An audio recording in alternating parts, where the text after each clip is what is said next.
அன்பான நேயர்களே, இன்று நாம் சுத்த சாதகத்தின் 54வது பாடலை பார்க்க இருக்கின்றோம். இருவகை நெறியும் வரவு போக்கு உடையதா இலங்கிடும் இதுவன்றி மாயை ஒரு முதலென்றும் மித்தை என்றும் உரைத்திடும் நிட்டையும் விகற்ப நிர்விகற்பமுமாய் நிகழ்ந்திடும் சகசநிஷ்டை எக்காலையும் இன்றென்று ஒரு விமற்றவையை சகசநிஷ்டையரை உலகமெங்கும் தேடியே இருமால். ஆக இதன் முதல் வரியாகிய இருவகை நெறியும் வரவு போக்கு உடையதாய் இலங்கிடும்.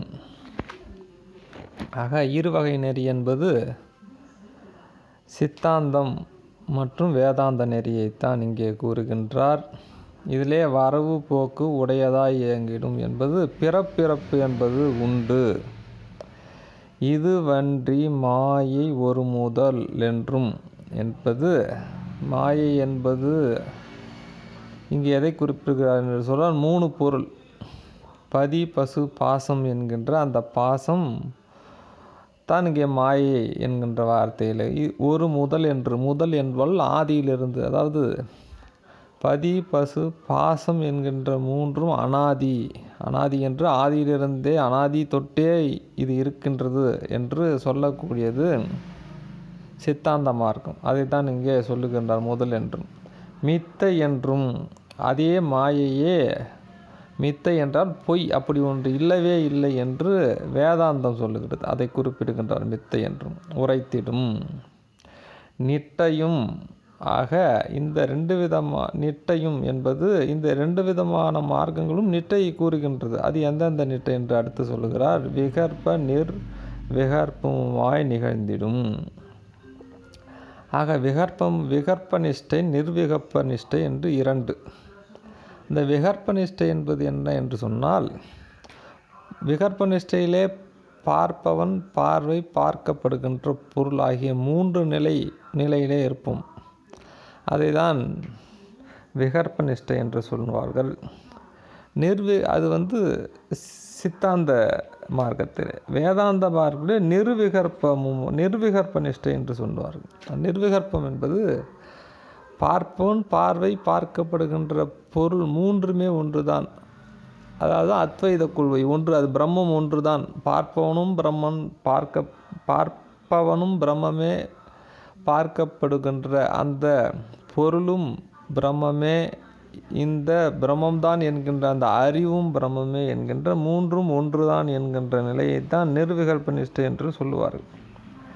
ஆக இந்த விதமான நிஷ்டைகள் 2 மார்க்கத்திலே நிகழ்ந்திடும் என்றால் செய்யக்கூடியவர்கள், நிகழ்த்துகின்றவர்கள்.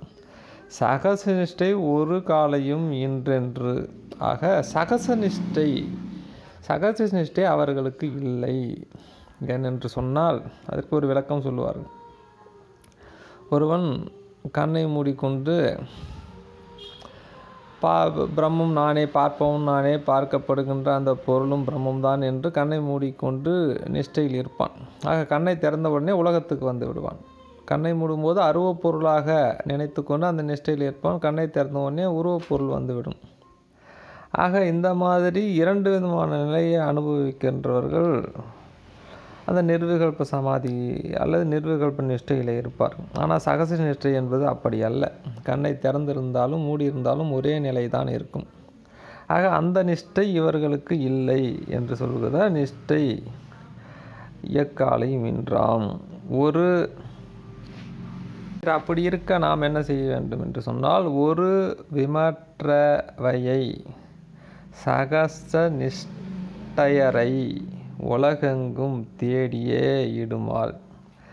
ஆக ஒரு விமற்றவையை என்பது விட்டு என்று. எதை விட்டு மேலே சொன்னால் அந்த 2 நிஷ்டை, அதாவது விகல்பம் மற்றும் விகல்ப மற்றும் நிர்விகல்ப அந்த நிஷ்டையை விட்டு சகஸ்ட நிஷ்டையரை என்று சொன்னால் சகச நிஷ்டையிலே இருக்கின்ற நபர்கள் இங்கே இருப்பார்கள்.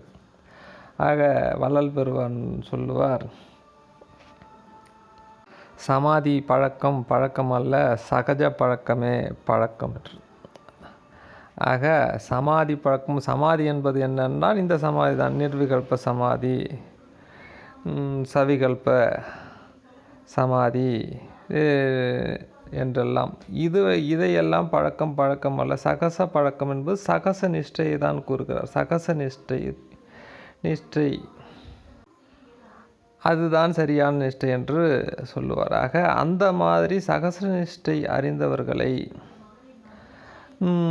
தேடி உலகெங்கும் தேடியே எங்கு இருக்கிறார்கள் என்று தேடி அவர்களிடம் கற்க வேண்டும் என்கின்ற இந்த கருத்தை தான் இந்த பாடல் கூறுகிறது. மீண்டும் அடுத்த பாடலில் பார்ப்போம். நன்றி, வணக்கம்.